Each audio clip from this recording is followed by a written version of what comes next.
All right, guys, it's Shaq from Team Domination here with. Jose Santiago. And what'd you do, man? We came second in the 40 team 3v3 Starlit Ecclesia event. Nice. And what deck did you play? So I played a pretty cool Tenyi Brave deck. I was playing base for a while, and I really liked the concept of it. Okay. Where you play a lot of good engines, and they synergize well with going into a strategy with Synchro Monsters, because Synchro Monsters really good right now. But I didn't really like playing 60 cards. I actually hate shuffling 60 card decks. Okay. So I wanted to play something more cohesive, to where there's a centralized strategy for what I'm doing every turn. So that's why I decided to play this deck. All right. I definitely wanted to play these Brave cards. Oh. Yeah, so this is the Brave engine I played, the honorary Brave card. Ooh, look at that foolish. Okay. Yeah, these cards were just insane all day. They're very hard to interact with, and they're good going first and second. So it's a main theme in this deck, whereas the engines we play are really good going first and second. Because if you're not getting scythed out of the game, I think, depending on the type of engines you play, you're actually able to win a lot of game ones, even if you go second. Okay. So these cards are really good.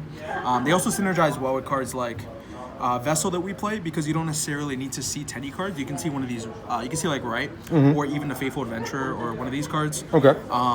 And then you're able to put a token on board and resolve your Vessel, and it's really good. Vessel just adds so much to the deck, because it allows you to get a tuner if need be. It allows you to put Ashuna Engrave for later turns once you summon a Roridon. And then once you summon a Roridon and have an Ashuna Engrave, it pretty much allows you to get to Ataye, and that's how you get into the Sword Soul card. So really cohesive with the Brave cards. And then another engine was the Tenyi cards. And how did these perform? Oh, these cards were insane. Nice. They pretty much again, if you're not getting scythe, these cards fillet every board going second. Okay. Really good. Even summoning this card just applies so much pressure into open game states and things of that nature. The other reason I really like these cards, again, they're hard to interact with. So you can't really Ash these cards. You can't Imperm these cards or Ogre these cards. They're really good and apply a lot of pressure. So that's what I wanted to do. Okay. I wanted to play a cohesive deck that applied pressure going second and had a strategy for going first. So we also played these Red Rose cards. So 3 Red Rose, 1 Rocks, and 1 Basil. These cards aren't the best to draw, especially this one, because you aren't able to actually use the effect if you normal summon it, typically when you have the Brave cards, but it's alright. This card is really good under the Brave restriction. Of course, doesn't activate on the field, activates in the grave. And a cool thing actually is Ashuna plus Red Rose is a cool OTK going second. Okay. You're actually able to get 8,100 points of lethal on board. And it's really consistent, because within you having these 2 cards, you're actually able to get 3 pops. So you can clear 3 cards from your opponent's side of the field. One of the cards, one of the clears comes from the Baron pop. The other one comes from the Yazi pop. And the third one can come from an Auroradon, because you have an extra token on board. So it's actually really consistent. You clear 3 cards going second, and you're able to put up 8,100 on board. So yeah, these cards applied a lot of pressure going first and second, so that was really good. Also, one thing of note, as far as Draco back, in this deck, it's better. It's more functional as a brick, because you could see it with a Tenyi card and going second. Let's say you see Ashina and Vishuddha, you're able to clear 2 cards, because you can summon this, go into a monk, Vishuddha bounce something back, equip this to the monk, and then you're able to clear another card. That's nice. So that's really nice. That's why it's more functional in this deck than the other ones are. Yeah. Okay. And then going into the Sword Soul cards, I kept it very minimal. You don't really want to be drawing these cards. You just kind of want to be summoning or searching these cards. So I played 1 Tai, 1 Moe, and 1 Blackout. So you'll notice I didn't play Long Young. Again, we're going with a cohesive strategy. I never wanted to draw Long Young, never have anything in hand to pitch. So we were never trying to do that. You only want to be summoning these cards off Tai, and the best ones to summon are, summoning these off Yazi. Okay. The best ones are to summon is Tai and Moye. Okay. Reason being is, if you don't have anything in hand to reveal, you're summoning Tai, obviously, because you're going to be banishing the Yazi. So you never really want to have Long Young in that situation. Although Long Young does come up when you draw the trap, because you can specifically do a combo where you search Long Young off the Shishao, you pitch this from the Long Young, and you Auroradon actually set this back. There's a specific combo line you can do that, but I didn't want to main deck a card specifically in a situation where I would draw the trap. I wanted to, if I drew the trap, then I would summon Moye and get a free draw instead. I thought that'd be more consistent than playing Long Young. So again, cohesive strategy. Didn't really want to play a card like Long Young. That was not that great. And I think the better players are starting to catch on to this trend. But the best hand trap of the format is Nibiru. And I think the only way to actually play this card is if you play a good amount of other hand traps to pair well with it. Ooh, look at these. Yeah. Okay, blinging it out. All right. Yeah. Ooh.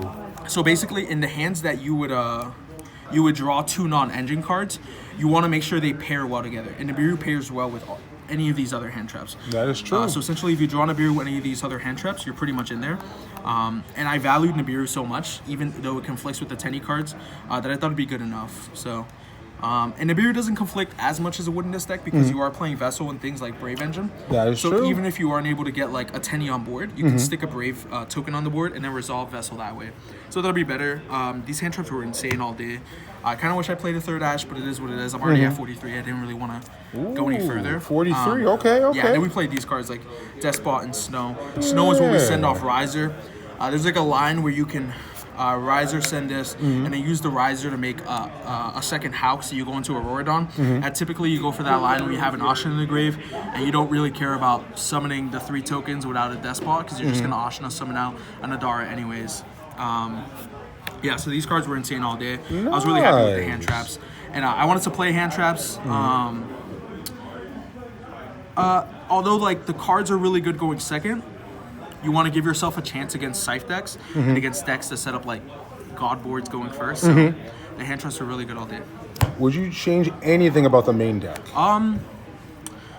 I'd probably, I'm like a pretty big stickler for playing like 40 deck cards, but 43 for Output is Move. I'd think about making some adjustments, obviously. There's like an argument to cut 1 Vishuda because it kind of sucks going first. It is a level 7, so those are the typical levels you want to draw when you're going first. So probably not, but I'm not sure. Also, you could theoretically cut Foolish, just because outside of sending the Brave stuff, it doesn't really get you much utility. Except in niche scenarios where you could send Ashina. So yeah, those are like some cards you might be able to cut, but it gets you to 41. But the 43 felt pretty smooth all day. Nice. Yeah. Okay. And then for the extra deck? Yeah, let's get into that. 1 sec. So for the extra, for the 10s, I played Baron, Cheng Yang, Sinister, Sovereign. This card was insane all day. If I had like 110 I was able to go into, because what happens sometimes is you'll activate an Enchantress, they'll Ash it. You'll have like a random Vishuda in hand plus a level 3 you're able to summon. And typically in those scenarios that are very simplified, you want to go for this guy. Because this guy gets you value every turn. Whereas Baron just gets you 1 negate and you kind of have to hope to draw out of it. This card allows you to have like extra turns to be able to draw out of it and play. And like this card's really good into the Brave package. A lot of people don't, recognize that you're taking 1200 every time, so that's really good too. Yeah, so I was really happy with the 10s. Nice. And then for the 8s, Yugioh, Berserker, and Boxia. I actually made Boxia 1 time all day. All day, yeah? All day, yeah, between the 2 tournaments, like 1 time. The reason being you don't go into Boxia as much is because, like I said earlier in the OTK with Ashen and Red Rose, you're clearing cards naturally. Your Baron is going to clear a card. Your Yazi's going to clear a card. Your Auroradon's going to clear a card. The Brave token equip clears a card. That's Vishuda true. clears a card. So, like, Baxia, honestly, you don't necessarily need in this deck. It comes up in niche scenarios, maybe when you're playing against a trap deck and you want to put pressure and apply, like summon something they specifically have to Judgment. Berserker was nice. In simplified game state, Shishao's typically what you're going to be making when you go for the standard play. When you're making, when you're summoning off Yazi, because you always really want to be setting up the trap. I really valued setting up the trap each turn because those cards are really good. And the trap is really good into cards like Droplet, Dark Ruler, etc. And it's hard when you are able to play on 3 fronts. And what I mean by 3 fronts is another reason I like this deck is because you play hand traps. You play cards in the monster zone that you have to interact with, like Baron, Shishiao, Herald, and then you play in the back row as well with the Blackout. So you play on 3 fronts, which is like how modern deck building in Yu-Gi-Oh is going. So I really value that aspect of it. Nice, okay. Yeah, those are the 8s. For the 7s, Yazi. you go into 7s so often. I lost one of the games in Swiss because I didn't play 2 Yazi. That could be mitigated, honestly. You don't necessarily need 2 Yazi because Taye can banish from the grave and you can typically add back with Adara. You can banish the Yazi and put it back with Adara. That probably would have won me a game if I recognized that. But the second Yazi does come up, but unfortunately there's no space. You make Riser a lot as well. You typically can You typically make Riser and use its ability because it's a tuner to go into a second Hulk. Again, when you have the line where you have Ocean in the grave, so play those. Play Herald, Formula Synchron. So the reason you play Formula Synchron is in situations where you have a Baron, a Yugioh, you have the Trap, and you leave a Hulk up. Oh, you leave the Hulk up, okay. Yeah, you typically will leave the Hulk up when you're summoning Red Rose and not going for the second Hulk or on play. You leave the Hulk up because you're not able to get access to Asha. And whenever you leave the Hulk up, it applies a lot of pressure because you want to get value from this Hulk effect. So we started to play Formula Synchron. Gives you a draw. That's true. And the reason we don't play Imperm and we play these other hand traps like Veiler, you would think like Imperm's obviously better than Effect Veiler. Right. But Effect Veiler is something you can draw Formula Synchron and actually be able to use it. It's also a tuner, so that was very important aspect. Okay. So that's why I decided not to play Imperm, was because I wanted to get value from my draw of Formula Synchron. Of course, give myself a chance to sack. That's spicy. Okay. All right. And then of course, when you go into Formula Synchron, after you've used the Yugioh effect, this card is a quick play synchro. So of course, you have your choice of going into any of these 10s. My favorite option was obviously the Sinister long one. Yeah, so that was really good. So Herald, of course, and then we played Double Hulk. That's nice. Yeah, Double Hulk just comes up. You play it less for when they negate it, and more for when you actually just summon a second Hulk. Like there'll be game states, you have a Hulk here, and you summon a second one. And you just turn these into a Rorodon. Again, if you have an Ashen in the grave, that's like a really cool play you can make. And it allows you to get access to the Yang Zing, the Yazi, and then clear cards and set up going first. Wow. And then a Rorodon and 2 monks. Nothing really to explain there. Yeah. Wow. And then for the side deck, let's get into it. I played probably my favorite hand trap right now, like Gamma. This card's so insane. Really? You never brick on the driver ever? I mean, of course you do, but it's always just still worth playing. I really like how skillful this card is. I will literally play this card in certain matchups based on the player, not even the deck. Okay. If I feel like I'm able to, not even mind game, but set up the game in a fashion where I can resolve this on my turn. This is just an instant blowout, and you're gonna win almost every time that happens. So I really like this card. I like siding it in going first sometimes too, simply because it's just so much value. Honestly, it's just so good. And then going second, it's one of the best hand traps, of course. Okay, yeah, absolutely. I played for the back row removal 2 Cosmic and 2 Twin. I kind of regretted this. I don't think I should have played Cosmic. I think it's kind of fraudulent to think like another point is like you didn't see me main Droplet in the main deck. Yeah, I noticed that. Yeah, I wanted to commit to the hand trap strategy against the Scythe decks. Okay. I didn't want to be like fraudulent and think, oh, I'm gonna draw some hand traps, draw Droplet, and draw starter cards. Like I don't think you should be deck building that way. I think you should go in with a cohesive strategy and go all in as far as what you think is actually correct. And I think what was correct was hand traps. Okay. So I don't think Cosmic was the decision. I think I should have played probably like a 3rd Twin Twister. This is really good into the Flunder matchup. You can hit like in standby, you hit the back row, and then you hit the field spell. So that would have been nice. And then this probably could have been like any other card, or maybe like some blowout card. Okay. Yeah, but that was one change I would probably make to the side deck. Triple anti-spell. The card was insane all day. Yeah, I don't have to say anything. The card's insane. Yeah.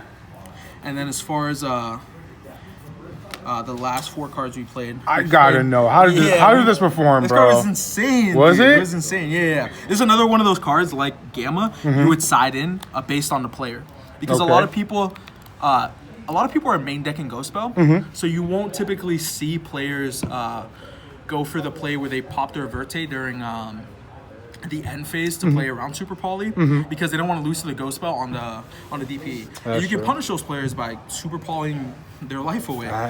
This card was really good against DDD. There was a lot of DDD players as well. You can Super Poly their Deuce and their Siegfried, so that was really good. This is like decent into the Striker matchup as well. Because they tend to leave their Verte on board for whatever reason. So this card was really good. Probably still play it. Wink, wink. Wow. Yeah, so that was the deck. I was really happy with it. I like how the deck performs. I like how the deck functions. Yeah, so shout outs. I want to give a big shout out to my team, Rocky Mountain Collectibles. Yeah, look at that Matt right there. Yeah, representing. Okay. Shout out to everyone. Shout out to my teammates who competed, Jumpy, Noah Bagelman. Shout out to everyone that was there. Shout out to Shaq for the deck profile. Shout out to Yeah. Danger Hobbies. It was a sick event. We'll get it next time. I lost game 3 in the finals. Yeah, but It's congrats tough. though. You made it though. You know what I mean? I know it was tough, but you got up there, bro. Yeah. But yeah, just really thankful. So Well, congrats again, man, and we'll see you next time, bro. thank you. Peace.